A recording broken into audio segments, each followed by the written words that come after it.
your time. Thank you all so much for joining. That message always comes on and then reminds me that I need to let everyone know that this call is being recorded. My name is Holly Morello, and I'm the TDM program manager at OmniRide. And it's my pleasure to welcome you all to this morning's employer outreach or employer council. And I wanted to quickly go over who's going to be presenting today. We have Michelle Holland, the communications manager at VDOT, Paolo Belita, transportation planning manager at the Prince William County Department of Transportation, and Joy Walker, who is the transit operations planner at OmniRide. I'm going to turn things over to my boss, Joe Stainsby, our Chief Development Officer, briefly to also welcome you and say a few words, and then we'll turn it over to Michelle if she's joined us. And if not, we're going to go to Paolo, and then Michelle will be next. Thanks very much. All right, thank you, Holly. Good morning, everyone. I'm Joe Stainsby, as Holly said, the Chief Development Officer for OmniRide. I want to thank everybody for taking time away from sunbathing this morning to make some time to come on the call. This is our second employer council meeting of the year. We have 3 mobility councils, and we do have a page for them on our website. Is our employer council, our Vanpool council, and then also our Hispanic council, which actually met yesterday. These were set up, I think, about 3 years ago at this point as part of our long-term strategic plan for the organization to have more community engagement, to solicit more feedback from the community on the services that we run, on the services that we'd like to run, and how we can tweak and improve those. It's kind of a recognition that, you know, the best ideas can come from any place. And so we would like very much for these meetings to not be a static kind of lecture format. Please give your feedback during the call, in the chat, afterwards, beforehand, and that's never truer than precisely at this moment, because our TDM team, which is Transportation Demand Management, which is largely Holly's team, and then also our Vanpool program, we are going through a kind of 2 or 3 year process to overhaul our what has been known up until this point as our Transportation Demand Management Strategic Plan. So it's a 5-year guiding document as to how we want to move within our service footprint, things that we'd like to stand up, programs that we'd like to do, and we are currently going through a period of updating that through the end of this fiscal year. We have engaged a contractor, Kimley Horn, to work with us on updating that, and they produce a lot of collateral and they do a lot of the writing, thank goodness. But one part of that is that they do want to solicit like community feedback on some things that you would like to see done, or changes that we could make, or this, that, and the other. So certainly now more than ever, if anyone on the call would like to be potentially reached out to by Kimley Horn, either by phone or by email or in person, whatever you would like, then please email Holly or Lakeisha afterwards, or put your name in the chat, and we will make a point of getting in touch with you. This is meant to be as non-threatening as possible. So if you want to just email your opinions in, we certainly can do that. We will take those on board. You know, this OmniRide, I apologize if everyone can hear lots of clanging in the background. We're having a lot of construction done today, so great timing for this meeting. But the whole idea is that you know, that we are your bus service, right? This is the community's bus service. And so, you know, we want you as members of the community to kind of help us guide that. There are ways that we can improve. There are places you might like us to run certain service. We bring all those things on board. So please, if you would like to put your hand in the air, I would encourage anyone to do that, and just get in touch with Holly or Lakeisha afterwards. And that's it from me, Holly. Okay, thank you so much. Justin, I saw a 301 number, so I'm not sure. Is Michelle? Not yet. Okay, so I'm going to stop sharing. Paolo, if you're okay with going next, that would be great. Not a problem. Let me see. Make sure I can. And while you're doing that, I'll remind everyone that Paolo is a transportation planning manager at the Prince William County Department of Transportation, and we're so grateful that he has agreed to share information with us this morning. All right, Paolo, over to you. You can see my screen. Okay, Holly? Yes. Awesome. All right, well, we'll get started. Again, thank you for the introduction there, Holly. Again, my name is Paolo Belita with Prince William County Department of Transportation, involved in just general project planning. And today I do want to highlight some of the major active projects we have in the county. I want to focus on some of the projects we have along our major roadways, Route 28, Prince William Parkway, Route 1. We also have other projects we won't have a chance to get to today, but we also have sidewalk projects, trails. We have projects that also just improve general access to transit. Just a quick little background on our department. We are approximately a staff of 50. Our intent is to really work with our Board of County Supervisors, work with our community, and really meet the needs of the growing community. We're pretty fortunate. We have a fairly expansive capital improvement program. Over the next 5 to 6 years, we have about $1 billion worth of transportation improvements. So we're very fortunate to have that program. With a lot of our projects, whether they're sidewalks or trails, once they're completed, we do give the maintenance back to VDOT for responsibility. At the end of the day, our roadways and sidewalks and trails are maintained by the Virginia Department of Transportation. As I mentioned, we implement all types of improvements, ranging from trails to major roadway projects, interchanges, intersections. We've constructed various commuter lots. A little later, I'll talk about the county's first structured commuter garage, which we're very excited and partnering with OmniRide on that. So more than happy to discuss that a little bit later. As I mentioned, we have numerous projects throughout the county. We have over 40 active projects.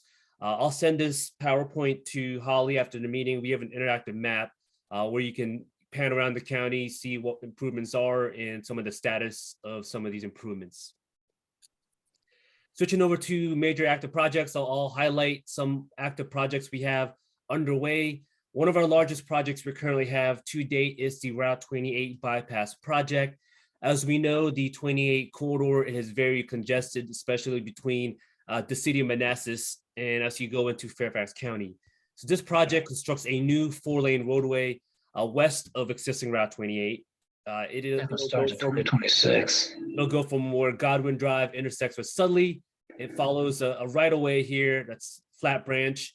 It'll then tie into existing Route 28 north of Bull Run and into Fairfax County.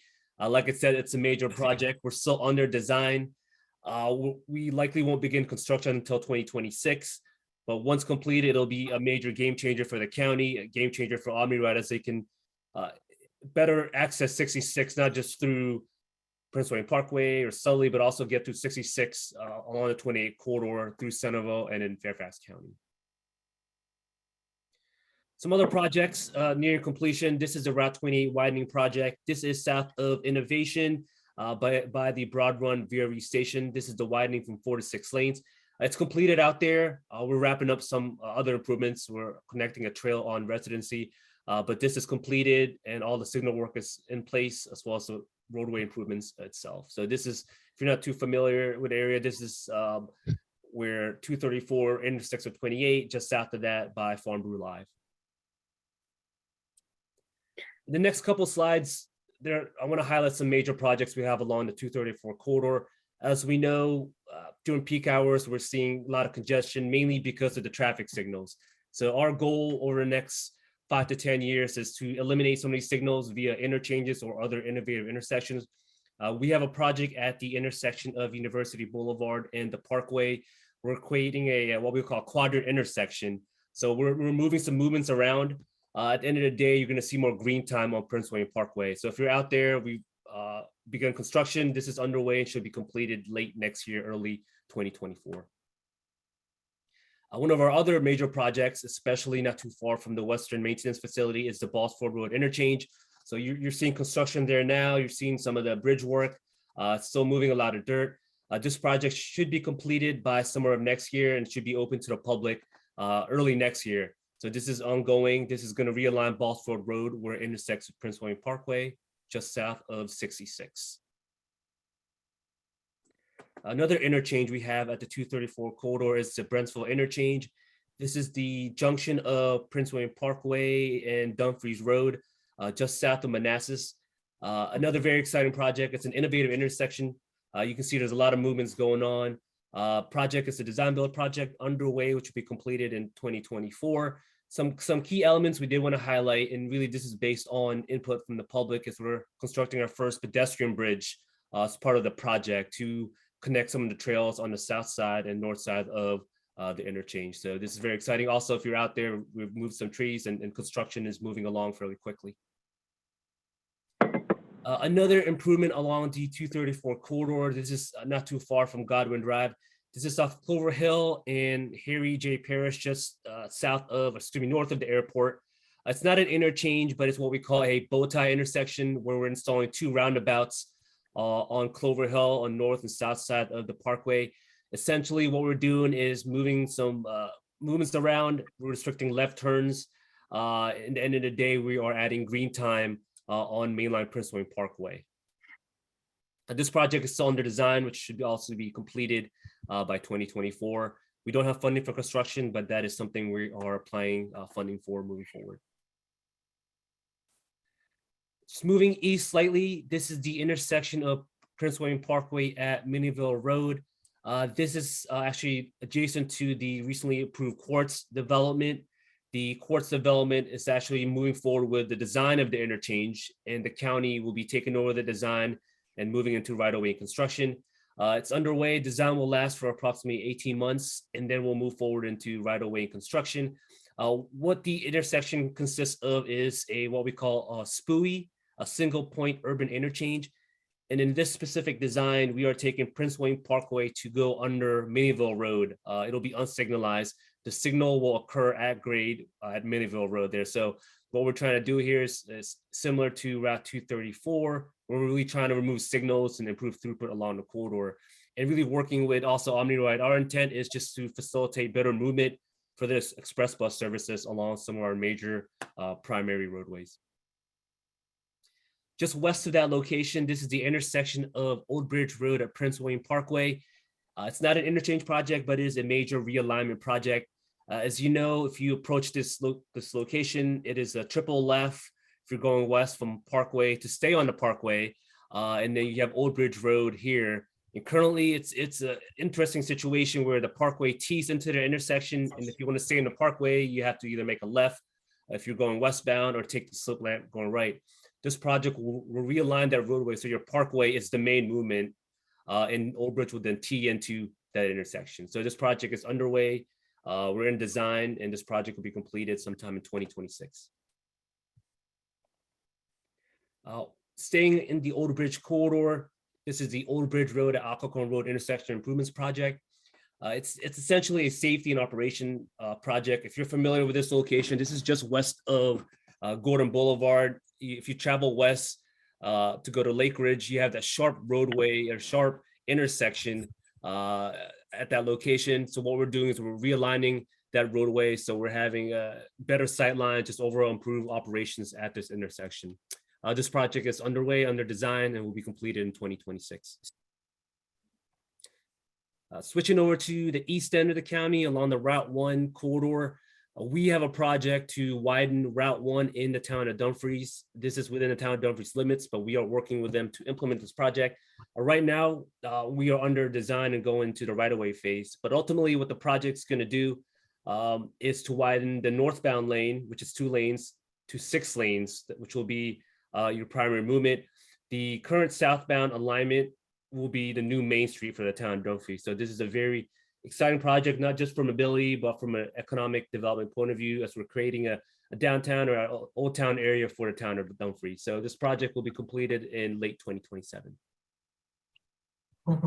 We have the Summit School Road Extension project. This is located just north of the Horner Road commuter lot.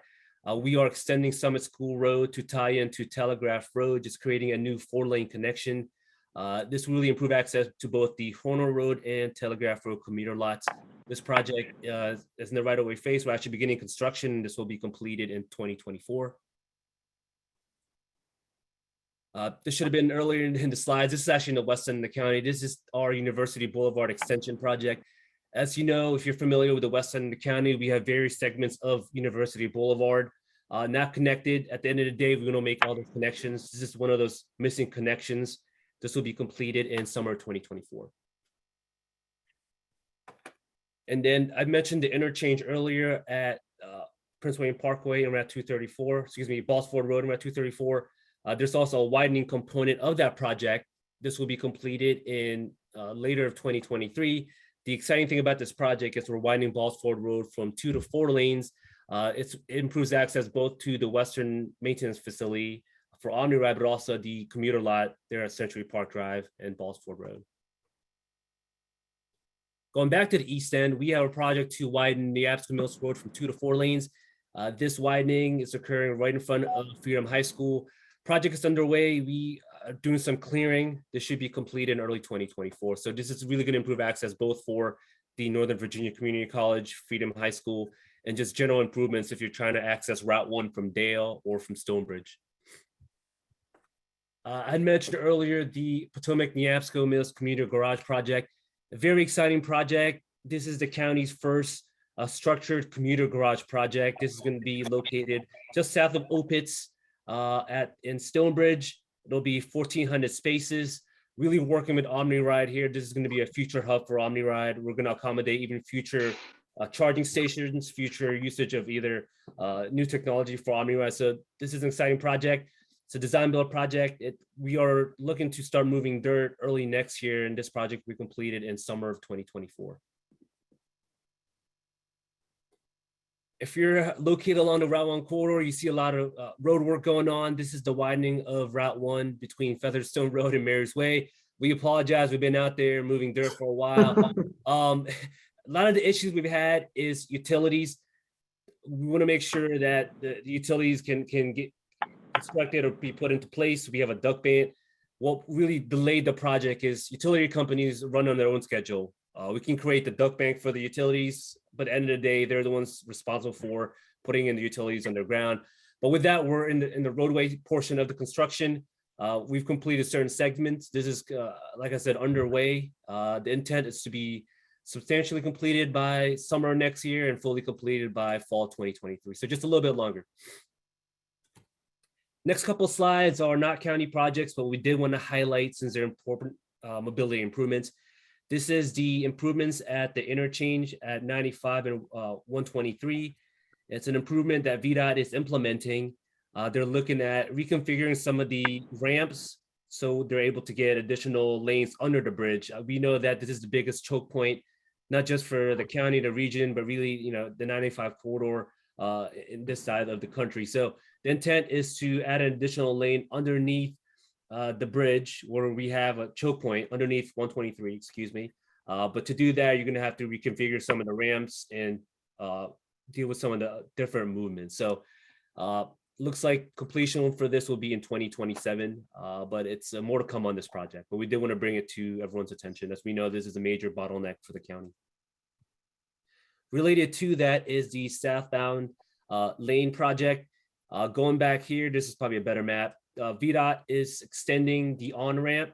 Right now you're merging as you get off 123 onto 95 southbound, you have to merge and it's a safety and weaving issue. But basically this project extends that merge lane all the way to the next exit at Prince William Parkway. So this project should be substantially completed by end of the year. I was told it'll be closer to actually earlier next year. Couple of VRE projects, Quantico Station improvement. VRE is looking at constructing station improvements to accommodate additional platforms. They erected a pedestrian bridge over the summer. This project will be completed end of next year. Switching back to the west end, VRE has the Broad Run Station and Yard Improvements Project. VRE is looking to expand their storage capacity for longer trains. The parking is currently on the south. They're creating either a bridge, so if you see here, to go over the tracks and for some new parking on the north side or either a tunnel. With that, the project is anticipated to be completed in 2027. So with that, it's a lot of projects I went over. Happy to address questions now, Holly, or something I do at the end of the presentation or end of the meeting. Yeah, let's go ahead and save questions till the end, if that's all right with everyone. And if you would stop sharing, then I will bring up Michelle's presentation and we'll move on to that. Good morning, everyone. Good morning, Michelle. And I'm reminding everybody, Michelle is the communications manager at VDOT. Thank you so much for joining us. And we should be good, Michelle. Let me just try in advance here and see if that's actually not working. Hang on a second. Thank you for being flexible with your agenda. I was having some technical issues getting logged on, so I appreciate it. Thanks, Paulo. All right, here we go. I hope.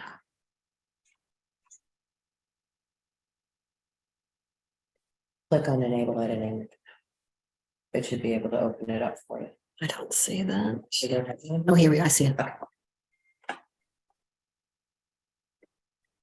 All right. And then go back to share. It should allow you to go. Let's see here.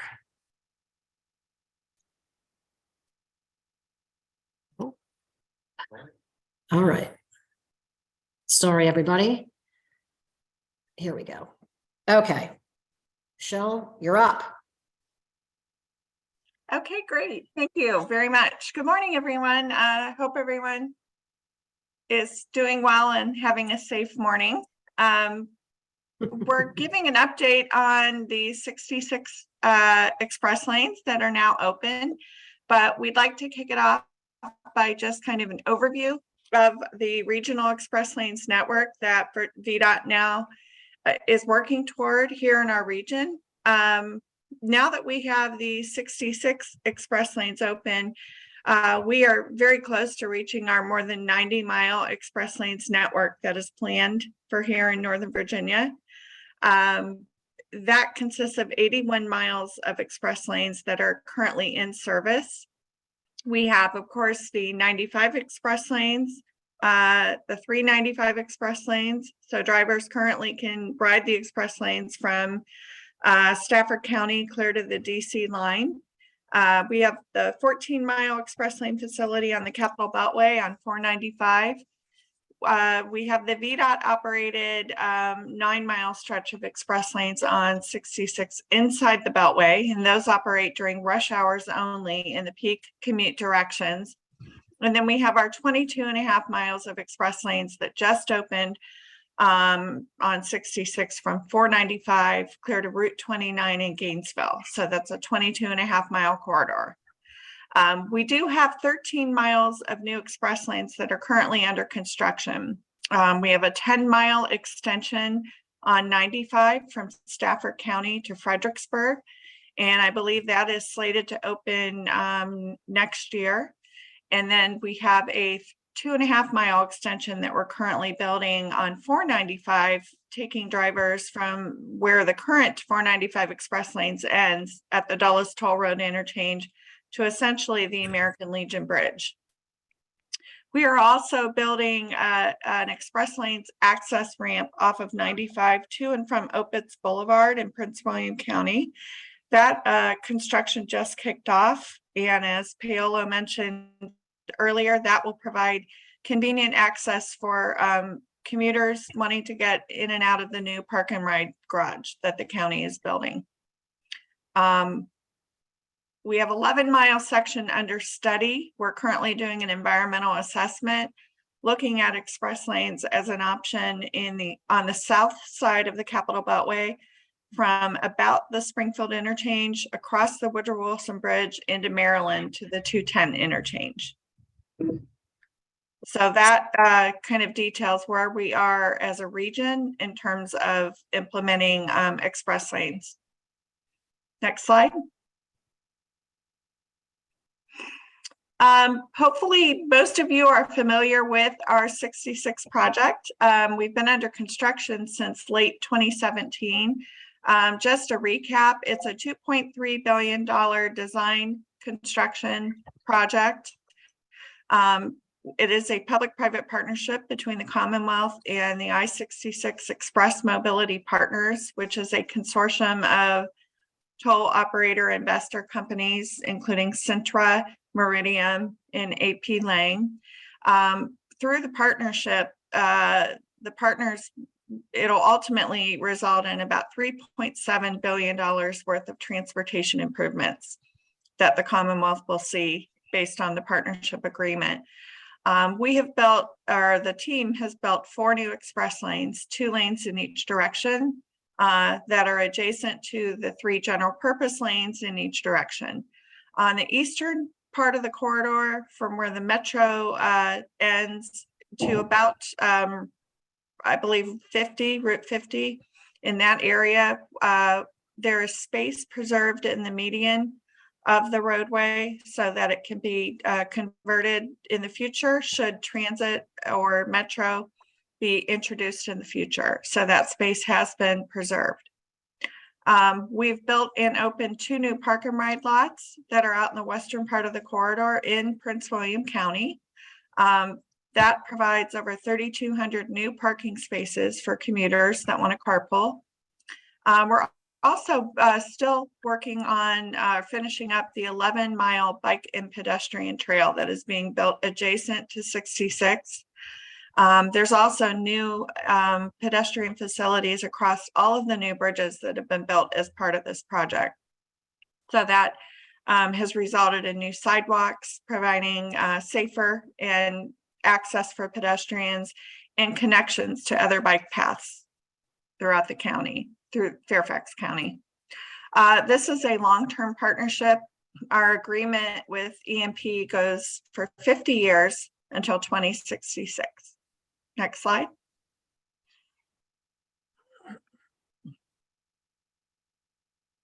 As I said, the full corridor of express lanes on 66 was fully open as of November 22nd, with tolling and the HOV rules in effect. We were able to open the lanes ahead of schedule, and we opened it in phases. So we did open the first western portion early, about 3 months early. We opened on September 10th. And then the eastern portion, we opened in 2 phases. We opened the westbound lanes first on November 19th, and the eastbound lanes a couple days later on November 22nd. As I said, tolling is in effect throughout the corridor, as well as the HOV rules.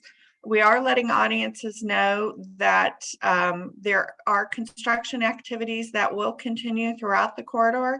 There's a lot of finishing work that has to happen out there on the various interchanges that have been rebuilt. Some of the arterial roads that are being improved. The shared use path is still under construction and being finished up. So there's still work happening out there. And, we want to be transparent about that and let people know. We do expect full project completion to occur this summer or summer of 2023.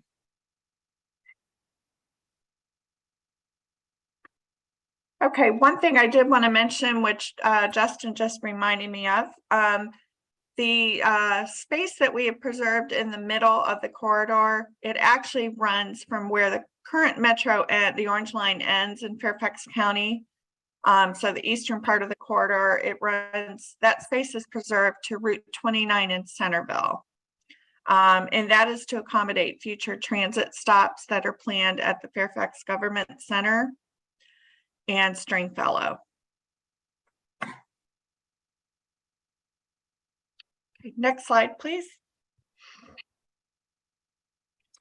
The tolling in these 66 express lanes works very similar to how it works with the other express lanes throughout the region. The pricing is dynamic, and it is based on traffic volumes out there.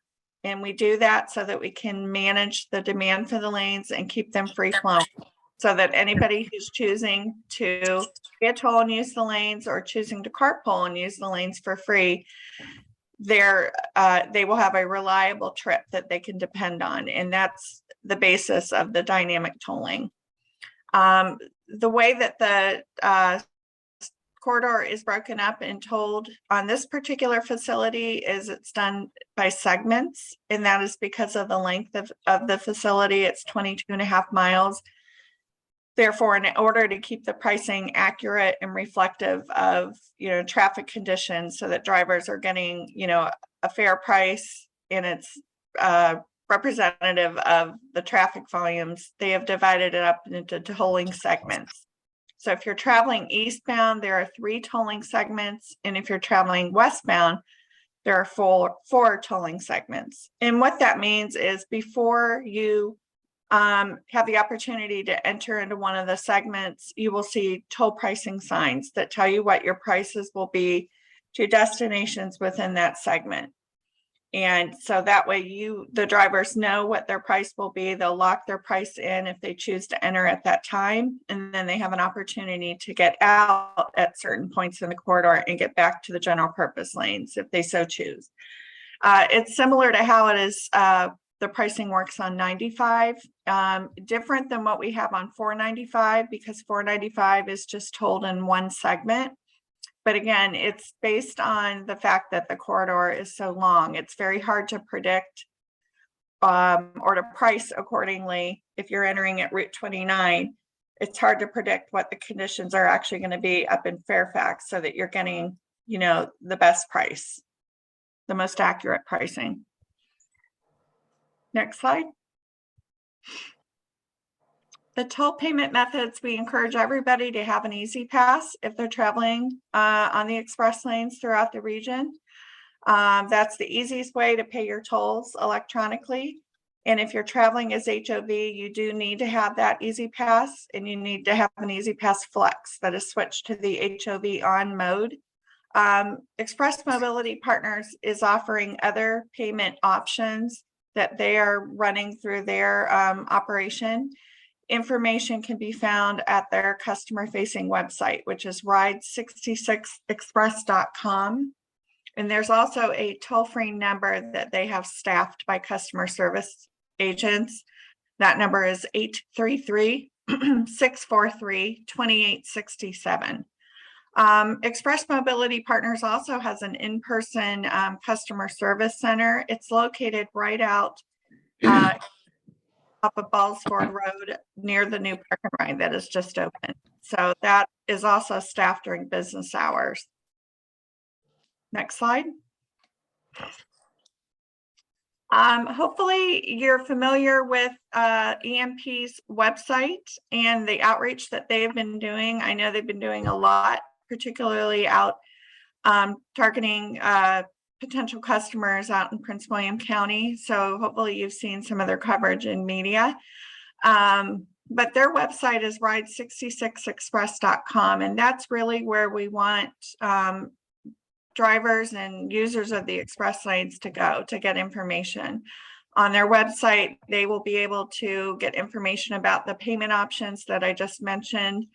They have a function on there where they can plan their trip so that they get more familiar with how to get on and off the express lanes. And then there's options if you've missed a toll. So again, back to the payment methods. Their website is mobile friendly, so it can be easily viewed on your cell phone or any device other than your laptop or your computer. Next slide. The other important travel message that we have been out emphasizing and building awareness around is the switch throughout the entire corridor on I-66 from HOV2 to HOV3. That went into effect on Monday, December 5th, and it applies to the entire 66 corridor. So what that means is if you're traveling on the express lanes, either the outside the Beltway express lanes or the VDOT operated inside the Beltway express lanes, you must have 3 or more people in your vehicle now to be considered HOV and to be eligible to travel those express lanes toll free. And again, you need to have your Easy Pass Flex in order to do that. The HOV3 does also apply to the 2-mile stretch of HOV lanes that still operate as traditional HOV lanes out in the western part of the 66 corridor. So that is the section from Gainesville out to Route 15 in Haymarket. Again, no express lanes in that section, but a traditional HOV lane that operates during peak travel periods. That is now HOV3 as well. Next slide. Why have we made this change from HOV2 to 3? The requirement for HOV3 is a requirement on all of Virginia's privately operated express lane facilities. So this is a consistent requirement on all of the other express lanes throughout the region. So it does provide a more seamless toll-free travel option. That way people that have the 3 or more people in their carpool can access any of our express lane facilities, regardless of, the private operator. They access them for free if they have 3 or more. This is also consistent with a regional policy passed in, I think, 2010 by the National Capital Regions Transportation Planning Board. And that policy is focused on increasing HOV2 to HOV3 on all of the HOV lanes throughout the region. So our change that we have just implemented supports that regional policy and the goals surrounding that policy, which is to reduce the number of vehicles out on the road, move more people, and comply with the Federal Clean Air Act. Next slide. There were decision points supporting or governing that change. Back in June of 2016, the Commonwealth Transportation Board did pass the resolution approving the change from HOV 2 to 3 on 66 outside the Beltway. And that was after we held public hearings and sought public input on the change. And then in July of 2016, CTB passed another resolution approving that change on the express lanes inside the Beltway, as well as that 2-mile portion that I just talked about, where the HOV lane is still operating. Next slide. VDOT has been running an outreach campaign focused on that change, changing the way you move. And we've been focusing on the raising awareness around the HOV change, and also just supporting and getting the word out about the various toll-free options that do exist on the express lanes. We want to make sure that commuters are aware that they can travel those lanes toll-free. We want to make sure they're aware of the new park and ride lots that have been built and the new parking spaces that are available. We're working closely with PRTC to make sure people are aware of the new bike or new bus routes that are coming online. And likewise in Fairfax County, we're working with the Connector to promote their new bus service that is coming online as a result of the 66 project. We are supporting a program. We're funding VDOT is funding a program that's being implemented by Commuter Connections, where we're offering an incentive of up to $366 per person in any new 4-person carpools. That benefit will be available to commuters until the end of February. Next slide. Our outreach campaign, we have been using a variety of tactics, and we will continue to do so through the early part of 2023. Including news releases, email blasts, stakeholder outreach. We've done briefings with many groups throughout the corridor. We've briefed all of the elected officials. We are doing a paid media campaign consisting of radio ads, print and digital ads. We are running some mobile ads on using Waze and other kind of digital platforms that target our audience. We have outdoor signage that has been placed at various park and ride lots throughout 66, as well as several of the DMVs and transit centers. And then we're running ads on the Fairfax Connector buses. And I think we did look into that option with PRTC, but it wasn't available to us. So these are the various ways that we're out there trying to get the word out about our Changing the Way You Move campaign.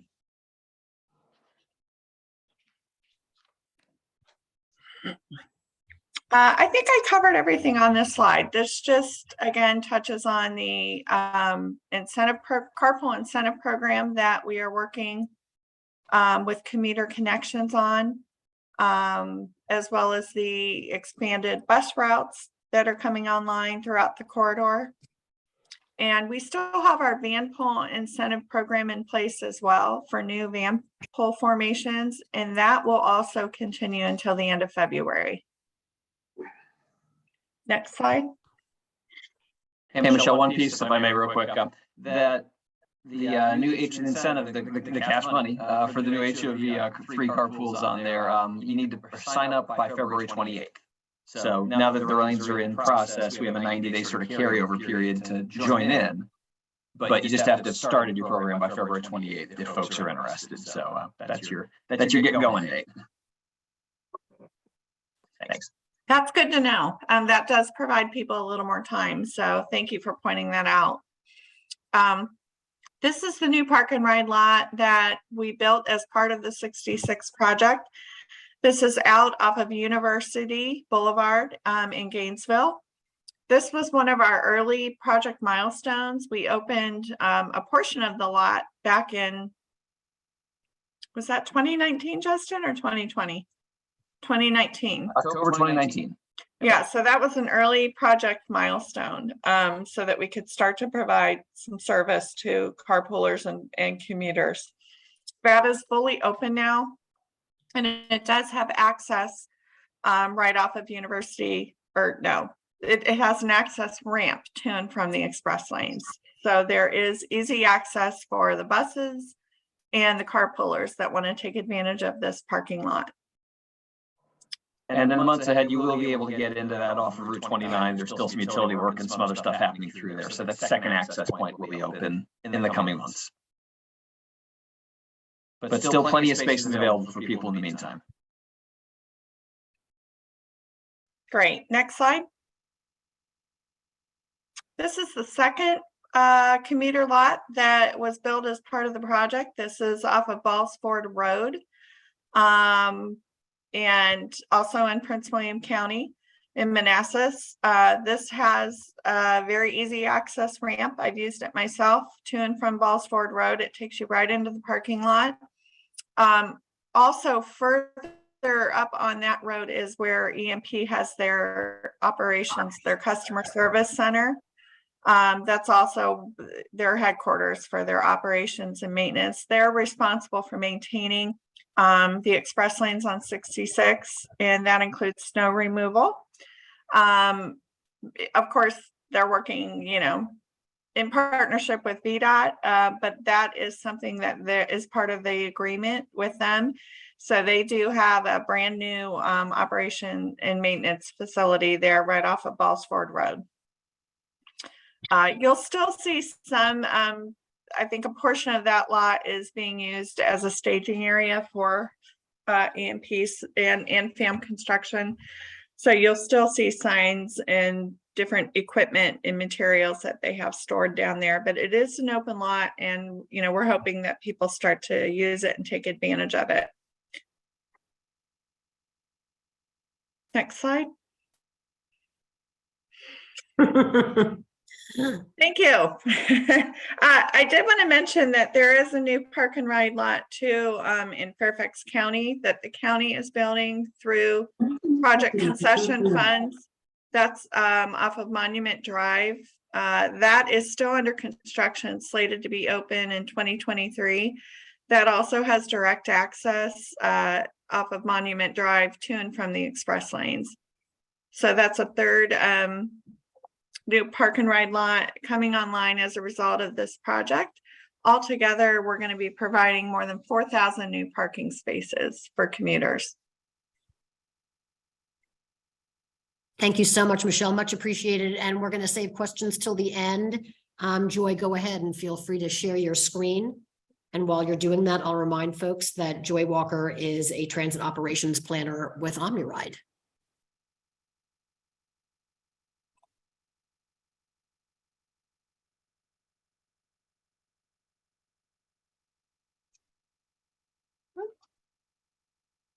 Can everybody see my screen? Yep. Yes. Yes. Great. Thank you all for taking the time to come today. I am Joy Walker. I am the transit operations planner for OmniRide, and we provide local bus service within Prince William County and the cities of Manassas and Manassas Park. So I'm here today to talk about our Eastern restructure plans, and we have a proposed 3-phased approach. So in the spring of 2023, we plan to introduce microtransit within the towns of Dumfries and Quantico. In February of 2024, we will restructure our local eastern routes and introduce paratransit within the eastern part of our service area. And then October 2024, we plan on moving our transfer hub from the OmniRide Transit Center to the new Stonebridge Garage. The goals that we have planned for our restructure, we want to make sure that we maintain our current service area. The goal is to shorten our routes to create more reliable service. We're converting our local routes over to fixed routes, which means we'll be introducing paratransit and then the goal of introducing microtransit as well. So for the local routes on the eastern side of the county, we have designed them to better serve our passengers within the current footprint that we have. Again, we're going to keep the transit center as the main hub until the Stonebridge Garage has been completed. And we will maintain our current service area, but we do have a new service area proposed. We do have plans to take a route down Route 234, which will go from Route 1 all the way down to Waterway to the Lake Montclair Shopping Center. And in that area, we also have proposed to service Fetler Park Drive. Many people will know that's where like the Chick-fil-A is. It's also where all of the medical offices are for Dumfries. And then Old Stage Road. A couple of additional things that will be happening with our eastern restructure. We plan on going to a numbering scheme for all of the routes. That will be not only for the local routes, but our Metro Express and our express routes will go to a numbering scheme. We have numbering schemes on the western side of the county, and we now plan on implementing that on the eastern side. In 2019, we implemented a new bus stop design in our western part of the county. And with the eastern restructure, we will be updating all of our bus stop signs within the eastern side of Prince William County. So right now on the eastern side of Prince William County, it's a white sign that says bus stop on the back of it. And we will be updating those to a circle lollipop sign that has the bus stop ID number, the bus stop number. And then under that, there are flag blades, which will show the route information and the direction that that route is traveling. So the idea is to create shorter routes, basically essentially cutting our routes in half. And so on each end of our new shortened route will be time transfers to other local routes within the area. And what that does is it allows us to provide more reliable and consistent service with less resources. And it's much easier for us to maintain on-time performance. We did this with our Western restructure, and we have been able to maintain those buses on time. So by converting our eastern routes over to complete fixed routes, what that means is that we're not going to be offering deviations on the eastern side of our county anymore. We call that our flex service. It's a fixed route that will flex off the route and pick up passengers, anybody that calls in and schedules a trip. So we design our schedules. We time the schedules to have extra time in them to accommodate these off-route trips. So if a bus doesn't actually have any deviations for that loop, they could sit at a time point like for an extra 5 to 7 minutes, just sitting there waiting for no reason. So an example of deviated versus fixed routes, you have a path that needs to be traveled. A car takes 20 minutes to travel that path. A fixed route bus takes 40 minutes to travel the path because it has to stop at bus stops along the way and pick passengers up. A deviated fixed route, that takes 60 minutes to travel that same path because the additional time needed to go off route to pick up passengers. For example, it can take up to 20 additional minutes in a loop for one of our local routes to pick up a wheelchair passenger. So turning everything over to fixed route, no more deviations. We will be offering a complimentary paratransit service to our local fixed routes. So paratransit, our program is called OmniRide Access, and that provides transportation for anyone with a disability that is unable to ride our fixed route service. We're currently are running service 7 days a week on the eastern side of the county. So when we introduce paratransit, it would also be available 7 days a week and during the same hours of operation that our local buses run. And our polygon for paratransit will be 3/4 of a mile around all of our new routing schemes for the Eastern Restructure. And we run a door-to-door service with our paratransit service. So that means we will pick you up in front of your home and we will drop you off in front of wherever you need to go. So we will also be introducing a microtransit service, and we call our service OmniRide Connect. We just launched it this month within Manassas Park. And OmniRide Connect is a shared ride sharing. It's an on-demand ride share service within a defined service area. So basically, the system will allow passengers to book same-day trips, and it creates dynamically generated routes. So there's not a fixed route. It just is based on the trips that are coming in through that day. It is a corner-to-corner service, which means passengers are expected to walk to a pickup or drop-off point. And I do just want to emphasize on the corner-to-corner service a little bit. A lot of people will tell you that microtransit is like Lyft or Uber, but Lyft or Uber normally provide a door-to-door service, and we do not do that. So our software that we use has a proprietary algorithm that determines the closest pickup point to you to keep those vans moving in a timely manner.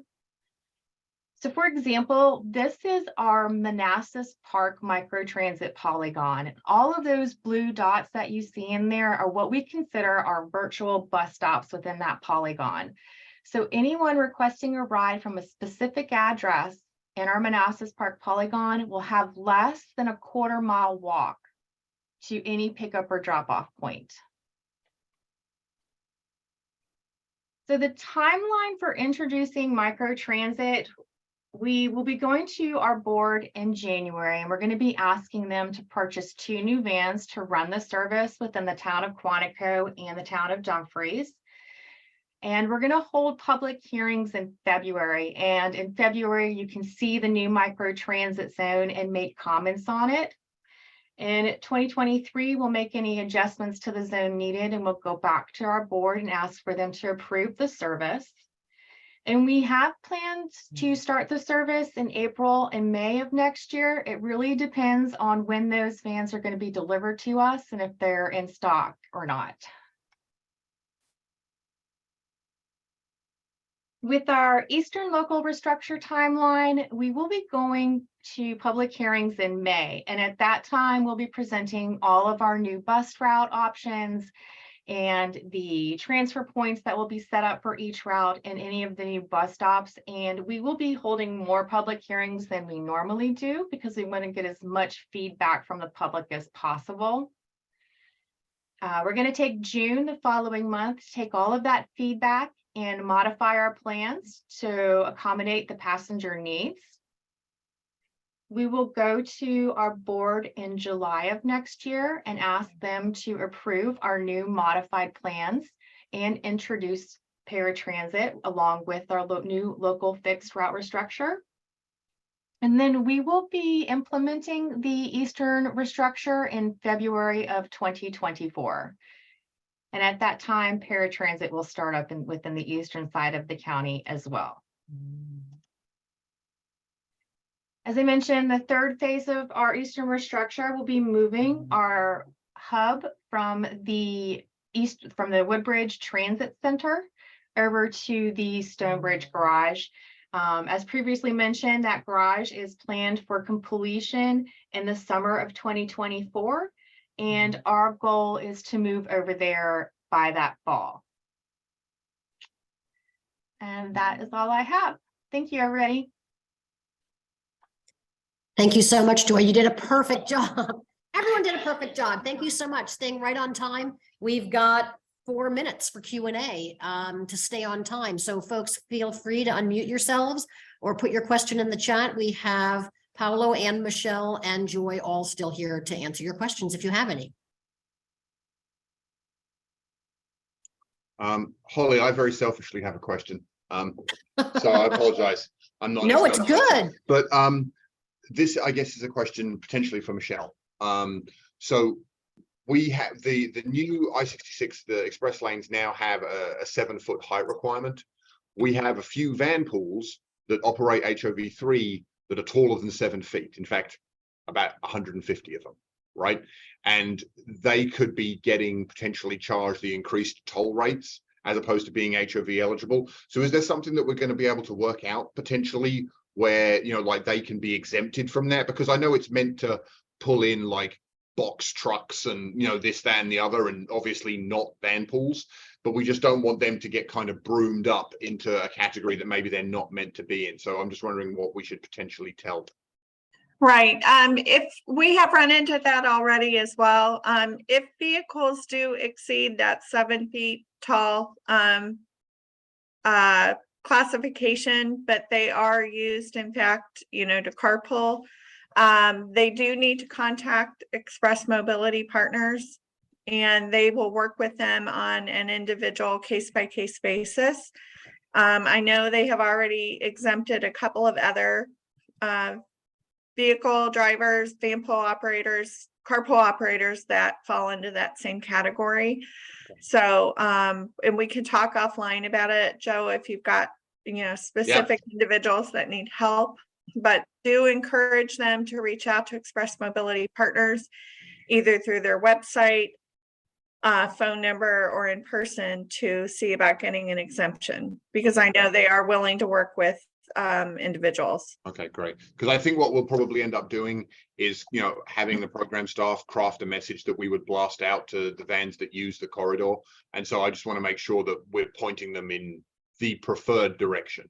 So Yeah, and I would suggest that if you're going to do an email blast, which I think makes a lot of sense, on that, work with us, if you will, please, just make sure we get the language correct.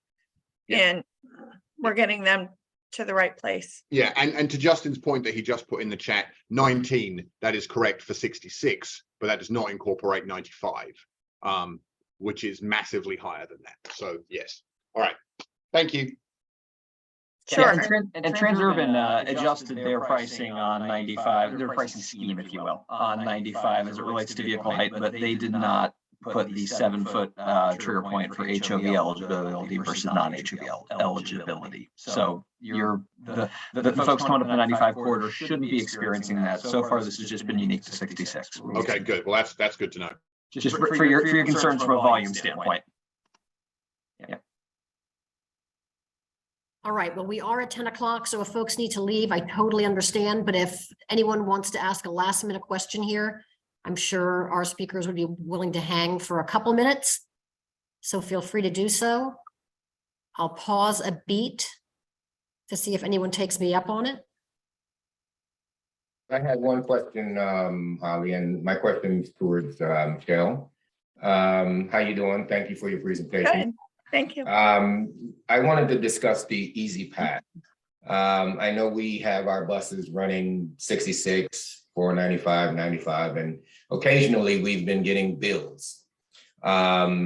Is there a program that we can swap out our current Easy Passes for those new ones that you have for 66 that will cover 495 and 95, so we can not have these, you know, little ugly bills coming to us, say you owe us $1.50 for violating HOV? Yeah, definitely. Work with our Virginia's Easy Pass for, I'd say initially, we need to get you connected with Easy Pass, because that shouldn't be happening. If you're driving do you drive a bus or a van pool, or operate van pools or buses? Buses, all of our buses that travel up and down 66, 495 and 95. And they're commuter buses? Correct. Yeah. Kenny works for OmniRide, Michelle. So I do Kenny, apologize. You all should not be getting billed. So we need, I'd say there's 2 steps that need to happen. We need to make sure that, reach out to both to Transurban, Express Mobility Partners, and Virginia Easy Pass. And if you need any of those, contacts, let Justin or I know. We can get you in contact with the right people. They need to make sure that those buses are exempt. You shouldn't be paying or receiving a bill. Well, we've already reached out to them. I just thought that maybe you might know of a different program. Maybe we could get them swapped out without going through the constant headaches like every 6 months. We sent a list of buses to both entities, letting them know that we have these buses and this is who we are and this is what we do. But, I would say approximately every 6 months we get a bill. So. Is it coming from Easy Pass or from one of the It's coming operators? from Easy Pass. Okay. All right, well, let's look into it for you. Do you want me to work through Holly or just Kenny work directly with you or? We can work together on this. That's fine. Okay, I'll put my email in the chat real quick. okay, we'll follow up with you and try to get this resolved so that you're not having to deal with this. I appreciate it. Thank you very much. Sure. And for purposes of everybody on the call, depending what your broader issues you might have up, especially the Virginia Easy Pass customer service side tends to be really responsive. The business hours are pretty good, consumer friendly. Certainly from a professional standpoint, the hours work well for what most of us work. Give them a call. They can usually troubleshoot a lot of stuff or route you the right way. Thank you again. All right. You guys. Thank you so take care. much.